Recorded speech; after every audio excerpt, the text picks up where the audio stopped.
and welcome to 20 Lore Pro. Today we are live at Charles Collectible Show in Stone Mountain, Georgia, bringing you their Lorcana 10K. We hope you enjoy. I'm good, excited to be here, excited to watch a lot of Lorcana this weekend.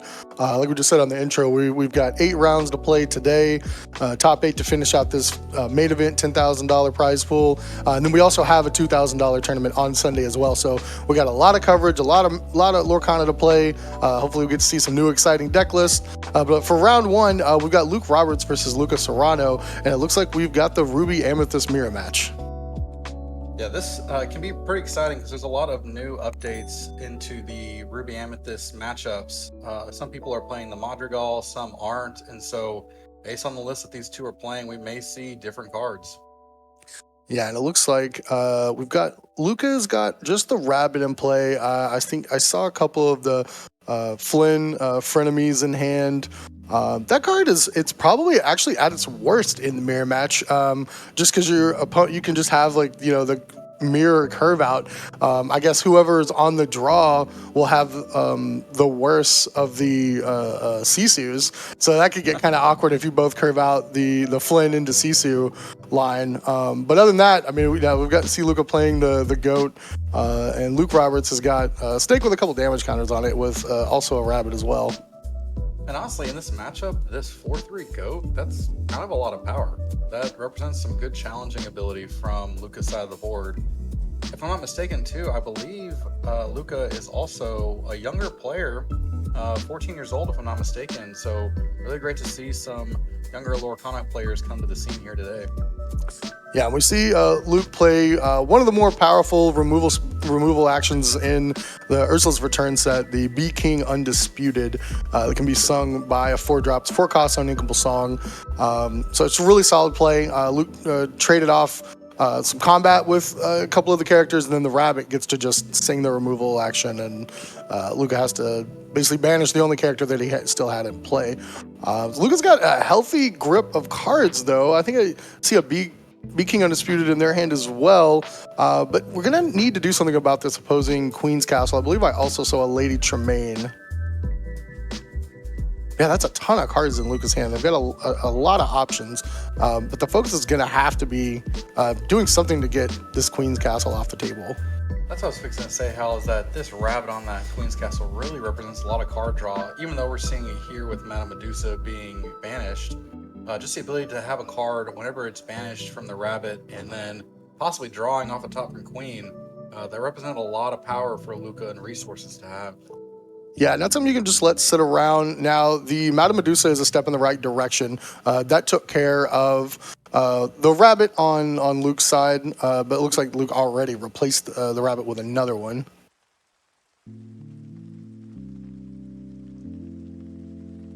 And then the Madame Medusa can start pressuring the Queen's Castle. You just need a little bit more damage to get it finished off.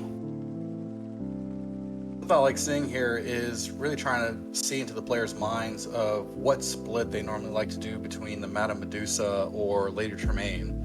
Some are playing both, maybe more than another, and some are an even split. What have you seen in the past with your experience, Al? With this new set, with the prevalence of the new Diablo, I don't think I would play a single Lady Tremaine before I had 4 Madame Medusas in my deck.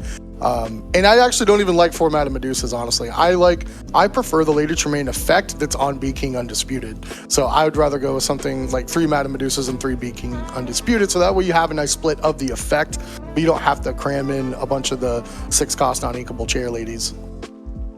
Sounds like a very solid strategy, and we saw here from Luca, like we were talking about, trying to find a way to take care of the Queen's Castle, able to remove it using that Madame Medusa, bouncing it back to hand with Madame M. Fox, and now having that Madame Medusa in hand as another threat. Yeah, and we see Luke Snake take out Lucas Fox, gonna play a Friends of the Other Side. Keep digging, both players with a healthy amount of cards in their hands. A lot of options, and basically the ink and the lore are just at parity.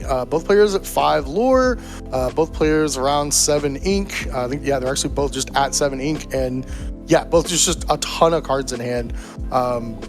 Yeah, it's like you really just, once you get to this point in the ink race, it's really just how can I start getting incrementals of lore every turn? This is about the time you'd want to start playing that goat, bouncing it back to your hand with all the foxes and snakes. But if you don't have that, then, I mean, it's just kind of usually a Lady Tremaine Madame Medusa war, just to see who can get something to stick in play to get some amount of lore each turn. But it's the back and forth is so interesting in this mirror match. Their King Undisputed getting rid of Luc Roberts. We just see here, like you were saying, really the power of Ruby Amethyst on full display here. Able to see these two players just go back and forth, drawing resources, playing ink, really trying to get up as much as they can to be able to make double plays later on in this match. Yeah, so there's a couple of Cuscos from Luke, so whenever that character is banished, we'll get to keep drawing cards. Just even more cards. It's interesting because I also saw 2 Lady Tremaines in Luca's hand, and it's not exactly what you want to be Lady Tremaining on the other side of the board, but even just getting, you know, a 3/4 body and play that can quest for 2 is relevant. The Cuscos aren't going to do a whole lot into taking that out, but Luca decides to go just a Madame Medusa, which is also fine. It's pretty much the same effect on this board regardless. Either Luca targets it with Madame Medusa's ability, or you play Lady Tremaine and Luke just chooses one of the Cuscos either way. At this stage, honestly, letting your Madame Medusa get rid of your Cusco, not a bad trade for Luke, just letting those Cuscos go away. Not having the most powerful character on the board doesn't necessarily mean it's not a threat. And in this case, having a clear board on Luca's side, able to play in those 2 Cuscos, that is quite a threat. We actually see a rather controversial-ish card in Luca's hand is the Sorcerer's Spellbook. And when I say controversial, just in the Ruby Amethyst community, there's a big discourse always, basically since Sorcerer's Spellbook has been out, whether you should include this in your Ruby Amethyst list or not. It's always been, I think, the majority agreement that it is good in the mirror. It was just whether it did enough in some of the other matchups. We see Luke here in round 1 of our 10K in the mirror match and has the spellbook in hand. It's just when does he think it'll be time to deploy that and just start gaining incremental lore? And honestly, if it were me, I'd do it as soon as possible. Luke has only got 1 lore's value worth of characters in play. Maybe Luke wanted to try to get a little bit more stabilized on the board first. But I mean, he's got the ink. I would just slam it and just start getting that extra lore every turn. I mean, it's just 1 ink to gain an extra lore every turn. It seems like Luke expecting some Ruby Amethyst to be present here today at Charlie's Collectible Show, and sees it right here in round 1. And you're right, he being able to play it early could help him get quite a bit ahead, especially when you're seeing Luca playing so many of these King Undisputeds. And it's funny, I've personally been having trouble trying to predict where the meta is going to go, especially after the Emerald Steel Diablo deck took down the Chicago Challenge. And traditionally, as we've seen so far, that deck has a really good matchup versus Ruby Amethyst, but then Ruby Amethyst just kind of seems to run everything else over. It's just funny that what I would think is the most powerful deck in the game, and I mean, it just won the Chicago Challenge. People got to decide, do I want to be the bad guy and play the deck? Or do I want to play a deck that has a good matchup versus it? And we see Luke and Luca here just like, well, I'm going to do neither. I'm going to play the deck that beats all the decks that beat the Diablo decks. So I think that's a funny, we've got an interesting rock, paper, scissors sort of decision to make in this metagame. And I know I'm from the Dallas area, and people in Texas love Ruby Amethyst, and there's people that've just been playing it since chapter 1, and they will not give it up. And to be fair, it's not really a bad decision. The deck is still humming along. It's still doing a lot of powerful stuff. And there we see Luke decides to go and deploy the Sorcerer's Spellbook. Let's see if he's able to run away with the game with just gaining that passive lore every turn. And we saw just a second ago, Luca with his own Queen's Castle gaining 2 lore, but then also having a Madame Medusa on it that Luke was able to get rid of with his King Undisputed. What a back and forth, talking about rock, paper, scissors between matches with different decks. We're seeing it right here play on the board, rock, paper, scissors, with these 2 players in the mirror match going against each other. Yeah, the mirror is just such a mess. I mean, you see Luke he just fires off a Be Prepared to take out 1 character on Luca's side of the board, just still leaving the Queen's Castle. It's not as scary when you're not drawing extra cards, still gaining 2 lore, which is going to be faster than that Sorcerer's Spellbook, but we know that there's virtually no answers to items in these colors. There are plenty of answers to get a Queen's Castle off of the board with stuff like Fox and Maui and that sort of thing. But yeah, I mean, that's going to be something that Luc's going to have to answer. The spellbook's not going to be faster than the castle if it goes unchecked. Now we're seeing Luca bouncing and replaying Merlin Goats, gaining incremental lore here ever so slowly, but it's going to come out where each of these one lores is going to add up to 20. Yeah, and it's funny. A lot of times it does just come down to like who can just bounce goat, and a lot of the times you don't even want to leave your goat in play for a turn to, be in danger of getting swept away by a Be King Undisputed or Lady Tremaine, or even to be prepared. It's just you just want to like throw it out and bounce it immediately and just protect it and just gain the 2 lore and then pass quest with whatever you bounce with and just keep the cycle going. See what Luc does here on his next turn. He's got that goat now in play, representing a threat to that Queen's Castle that Luca's using to draw extra cards. Really playing the resource game here, trying to see who has the most cards in hands to have the best play at the time. Yeah, and Luc's going to need another rush character to be able to add up to take out this Queen's Castle, and that's if Luca just does nothing to the board at all. And we see another Lady Tremaine, a Maui. I wouldn't be surprised if we saw a Lady Tremaine, because I wouldn't care which one Luc decides to banish. You're just getting another body off of the board, and that just makes the Queen's Castle even more of a threat, even harder to get off the board. And this spellbook would be doing so much more if Luc could get this Queen's Castle off the table, but we just see it just doesn't do enough. And there's the power of Be King Undisputed. Lady Tremaine banishing one character and then just playing the Be King Undisputed to make them immediately banish their other one. Luc's got the spellbook in play. Luca's got 2 characters in an active Queen's Castle. Just being able to sing it with some of your really relevant characters too makes King Undisputed just so powerful. This is really back and forth here. We know that Luc has played one Be Prepared, but we haven't seen any from Luca yet. Looks like he's in a great position here. We'll see what comes out of this. Luc finally finds a Maui. It's a tough decision. You can either decide to put 6 damage counters on the Queen's Castle, which does not take it. And I think he opts to go for the better plays, taking out the Fox just to prevent Luca from drawing that 1 extra card. But now the Maui has already got 4 damage counters on it. It's closed. And that Queen's Castle still has no damage on it. So if Luca has a way to get the Maui off the board, Luc's even farther away from dealing with this Queen's Castle, which is just double the lore powers that the spellbook has been doing. Oh, we're really seeing just the back and forth here of Queen's Castle versus spellbook. Maybe even having a Queen's Castle on Luc's side of the board, presenting a way to not let him quest like Luc is doing right now. Really is a good debate between the Ruby Amethyst community of which is better to play spellbook or to not. Can we see here, Luca quest for 2, plays the goat, goes to 19, and then just plays Be Prepared to end the game to get the last lore off of the goat. What a great play to finish off the game, and a great way to do it. Well, that was round 1, game 1 here between Luc piloting Ruby Amethyst versus Luca also piloting Ruby Amethyst. Luca had a great job playing in that first game of round 1. Let's see if we can head on over to our second match in here today's round 1.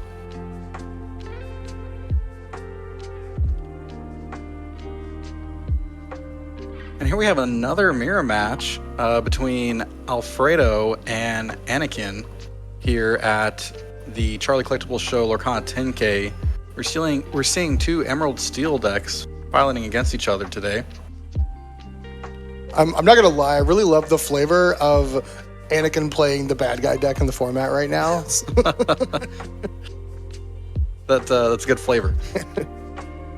You were supposed to be the chosen one, Anakin, not the Diablo. Speaking of Diablo, this card, kind of a oogie boogie in this format right now, allowing you to draw so many cards and have such a great advantage if it's not answered very quickly. Yeah, it sure is something. Super polarizing, super game warping. Yeah, it looks like Alfredo just has the dream start that you want. It was, the turn 1 Diablo, turn 2 Bucky immediately shift into the other Diablo, and just it's immediately active on turn 2. Anakin has to discard the card to Bucky, and now Diablo is just drawing extra cards. Starting on turn 2 is just the most powerful, might be the most powerful opening in Lorcana right now. Gosh, that Diablo also paired with a Bucky. Just discard, draw power. Really great to see this over here. Cool.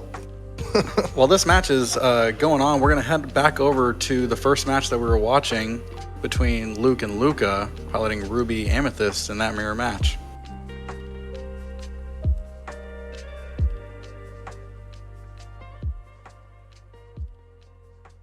All right, so we're going to have Luc on the play. It looks like we're about done resolving mulligans here. Yeah, this is interesting. Just seeing the two mirrors. We didn't see any Madrigals, which some play, some don't. There's been that debate if Rabbit between Madrigal, which one to play more of or less of, or not at all. Some people don't play them whatsoever. But like we were saying earlier, the spellbook, playing it or not playing it, we have a well-known player to 20 lore pro here today. No, I'm not. Known as one of the best Ruby Amethyst players. He has been consistently on a do not play spellbook kick. I'd be interested to hear his opinion today if he's playing it or not. Yeah, it would be interesting because I wonder if he's reevaluated that statement with the current format or not, or if it's just a hard always no. And it's because it's one of those cards where it's like, I don't think there's any way you ever play more than one.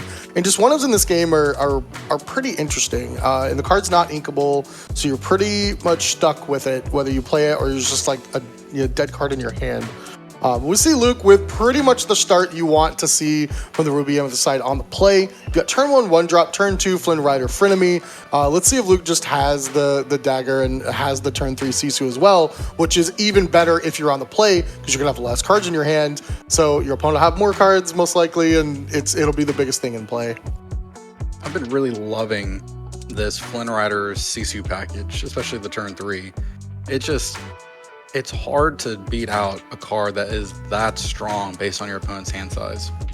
So it didn't have the Sisu, but it does have a Crab, which will be the biggest thing in play currently. Just for fun, throwing the trigger onto the Chernobox followers. Chernobox followers going to get in for 1, and is just going to go ahead and get banished for that extra card, which I think is fine. It's not contributing towards the power race for Flynn, and you just want to keep cycling cards. Maybe find a 4-drop Goat for it to be the biggest thing in play. I always think it's funny board states when like Maui's just end up in play that don't get banished, and like Maui's like definitely the biggest thing in play with to pair along with the Frenemy. So Luca does have the Sisu, and I also saw that Luca had a Brawl in hand, which is an interesting decision. The Sisu play is just better, but for people that aren't as experienced with the Ruby Amethyst matchup, you've got 2 different options that you could have done on turn 3, right? You could have just continued with your board state, going wider, getting more threats in play, but some people may have just been anxious about that opposing Frenemy on the other side. They could have just brawled it, but that's not advancing your board state, and your Sisu is going to be bigger than their Crab, so like it's not going to let Luc's Frenemy trigger on their side. But let's see. So Luc's down to 4 cards, maybe only 3. I think it's 3, which would put that Goat really at a great play. Well, right. So Goat and Sisu would have the same amount of power, but unless if Luc has 4 cards, then the Sisu would have been bigger, and so that means that their Flynn would have triggered for the 3 lore. And Sisu here, just being as strong as it is, really is a card you don't quite want to challenge into unless you are ready to not let your opponent have that much lore, but you're going to lose a character off of it if you try to challenge it with as many cards as you have in hand. Yeah, I mean, I would definitely go into it with the Goat. Now you're kind of a little down on value. You're trading your 4-drop for their 3-drop, but I mean, the Sisu is going to gain a lot of lore. Yeah, I mean, I think it's definitely something you have to do. The Sisu is so hard to deal with, having 4 willpower on a 3-drop that quests for 2. That's just so much value in one, especially an inkable 3-drop. And that questing for 2 on a 3-drop is, I mean, that is incredible. Just the questing for 2, that makes it very viable for more reasons than just the fact that it's strong. All right, so Luc goes up to 5 ink and does have the Maui. That's going to be a clean answer to the Sisu. See if Luc decides to do anything with the Goat as well. Maybe, oh, they do have a song to sing. They have the Be King Undisputed. So that's going to have Luca decide if they want to banish their frenemy or their rabbit. Looks like they are going to go with the Flynn. And I think that's fine because yours is never triggering with an opposing Maui in play. And Goat too, so like you're so far away from yours triggering. But you're going to need to find an answer to Luke's side or else their Flynn is just going to start running away with the game with 3 lore a turn. Looks like he's going to use this Merlin Rabbit to sing. I think he's debating right now, and he does choose Friends on the other side. Yeah, I mean, I think that's fine. I did see a Madame Medusa get drawn, but they can only go up to 5 ink. And there's the brawl that we saw that they've had in their opening hand since turn 1. And man, I mean, it's just that's so rough because now you're only gonna have 2 ink left. Let's see if they have no follow-up play, but it's something you've got to do. There's no way you can let that Flynn just keep gaining the 3 lore every turn. So Maui go ahead and trades with the rabbit. That and just being able to draw now. He drew 2 off of the Friends, draws another here off of the rabbit. If he didn't have anything in hand to handle Luke's board, really great time to draw all those cards, try to find it. Yeah, and Luke's just kind of had it all. Being on the play, had the Flynn line. Now we've curved into castle. Well, okay, so there's power of Lady Tremaine. Now that is a turn that's something Madame Medusa could not have done. And Be King Undisputed would not have been a great answer either because it would have put you any more power on the board. This way, you get rid of Luke's only character. They're not going to get to draw a card off the castle, and now you have this 3/4 that can start pressuring the castle. So that combined, with a Maui or something, you can cleanly take out the castle next turn if Luke doesn't have anything to answer the Lady Tremaine. It looks like he doesn't. He's trying to find it with that Friends on the other side, trying to find an answer to everything that Luca has right now with this Lady Tremaine presenting the threat. Yep, inks the brawl. That's not gonna do it. Just plays a magic broom, puts it in the castle, and cross your fingers and hope for the best, basically. But Luke is doing a great job of putting himself in the best position to find more outs to try to get back with a higher board state.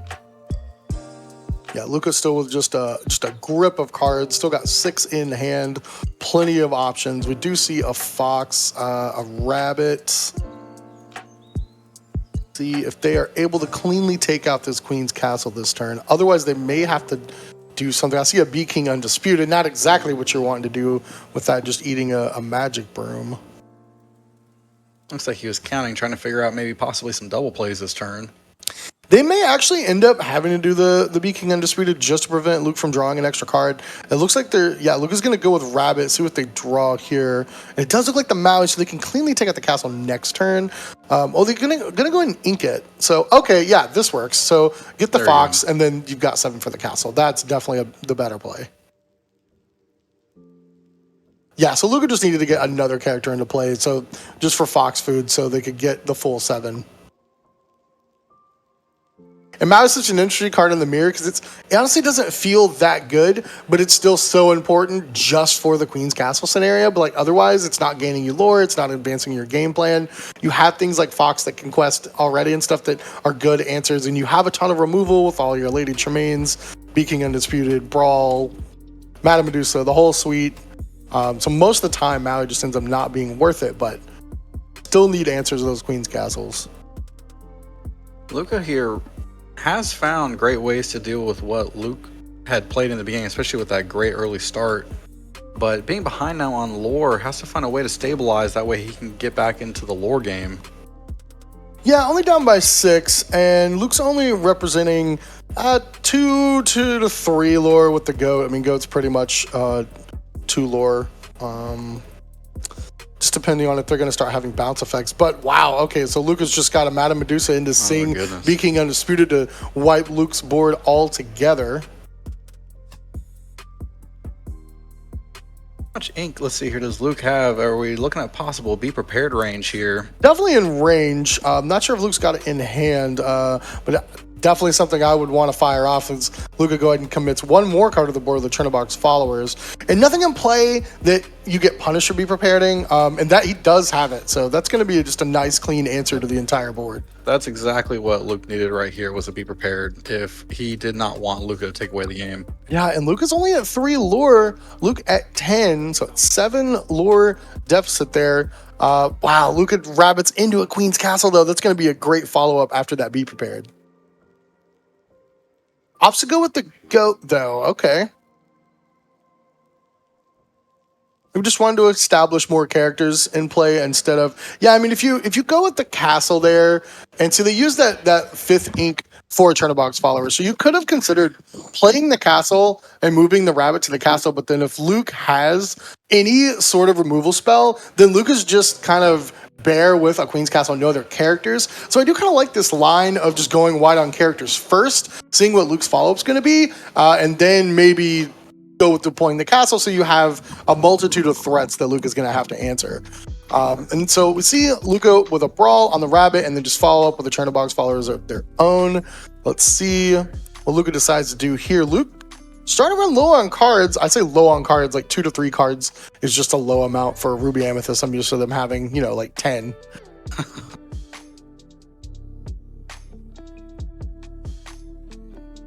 A lot of ink, though, for both players, able to, if they find draw power, use it immediately and then hopefully follow it up with a second relevant play. Yeah, and look at just hard Castle Friends on the other side. Keep that hand with a healthy amount of cards. Goes with a Bee King Undisputed and a Queen's Castle. Now it's time to deploy the castle. You've got 2 characters in play. They're both at the castle. So now just like a single removal spell isn't as much of a blowout on the other side of the board. Let's see what Luc can do to answer here. I believe I see a Cusco, a Sisu, and possibly a Brawl. So the Brawl could take out the Chernobog's followers, and it's not something you really want to do, but it's going to be a necessary evil. Follow up with a Sisu, and Luca is going to get to keep a goat in the castle. Wow, leaving this lone Sisu on the board, something he had to do, but honestly kind of scary with all the late remains that we've seen running around right now. What's funny, the Sisu is almost enough to take out a castle on its own because Luca's got so many cards in his hand. And I don't think Luca has a clean answer to it. I see a Brawl, a Be Prepared, another Rabbit. Got options. I think 2 Be Prepareds, actually. It's funny. I think we're just going to be prepared here. Yeah, be prepared. Because that Sisu's the only thing really threatening this castle, and the castle's like the most threatening thing in play, especially since Luca's on such a low amount of cards. And Luca follows up with another Chernobog's followers, puts it in the castle, but Luc does have an answer for with the Madame Medusa, but still no clean answer to that Queen's Castle. So Luca is now caught up in the lore race 11 to 10. That just goes to show how these locations can be very powerful. Just a quick way to get you what you need and give you resources fast. Oh gosh, and there's another Bee King Undisputed. Just Luca having all the answers for Luc's board. It's funny, the locations. When they first got spoiled, I went back and forth. I was like, these are broken, or these are unplayable, these are broken, and I'm really actually happy with how balanced that they feel now. I don't know how many people would agree that Queen's Castle is balanced, but it's definitely the most powerful location in the game. The other locations don't feel as crazy, but I'm okay with like having one, crazy location. And it's funny because like if you're behind on board or don't have control of the board state, Queen's Castle can be a bad play. It's not like it's just like a slam dunk every time, but it kind of does feel that way sometimes when Ruby Amethyst is on the play and they just go like turn 1, 1-drop Flynn, Sisu, Castle, and it's like, okay, well I've got a 2-drop that's a 2/2 that's not that hard to answer, but if you don't, I'm going to gain 3 lore. I've got Sisu as a 3-drop that's probably got like 5 or 6 attack and 4 willpower on a 3-drop that quests for 2. And then I've got a 7 willpower Queen's Castle. So there's just, it makes you have to have like this such array of specific answers for those 3 cards, or else Ruby Amethyst, which is already traditionally great at gaining incremental lore in the mid to late game, now in the early game they can get up to like 10 or 12. That's so terrifying. So I mean, yeah, that's when Queen's Castle's at its best. But I like it in these like kind of mirror matches too. It's just kind of a slugfest back and forth. And that is kind of what we see, this slugfest happening. Luc finding a Maui to take out that Queen's Castle. Yep, and in the Ruby Amethyst mirror, there are a decent amount of answers, but it just feels like so devastating when you don't have the answer. It's like your opponent is just kind of like, oh yeah, I don't have the Fox, I don't have the Maui. Oh, getting to bounce back that Madame Medusa, able to banish and really clean up a lot of Luc's board here. Yeah, the late game of Ruby Amethyst, getting to bounce back your chair ladies that have like removal spells attached to them when they come back into play. Oh man, it's just so much value.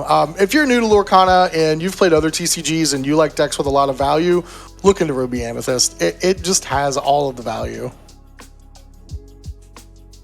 Now Maui's still here doing quite a bit. Yeah.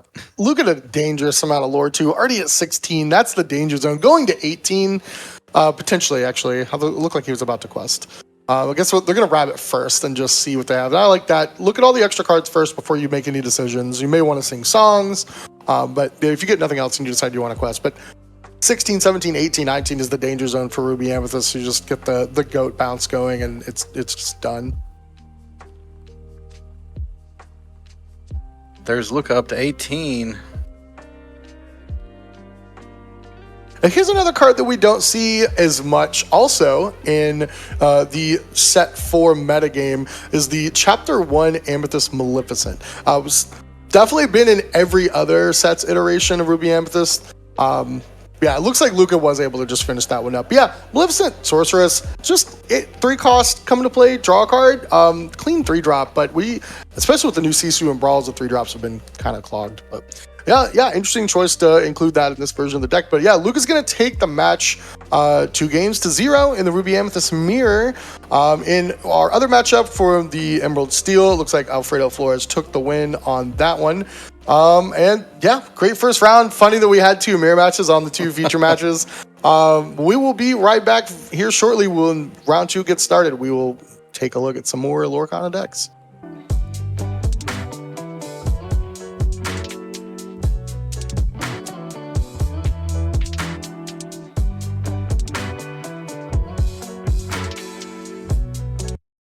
Hello and welcome to 20 Lore Pro. I'm your announcer today, SirAshtown, and we're here live at Charlie's Collectible Show here in Stone Mountain, Georgia for their Lorcana 10K.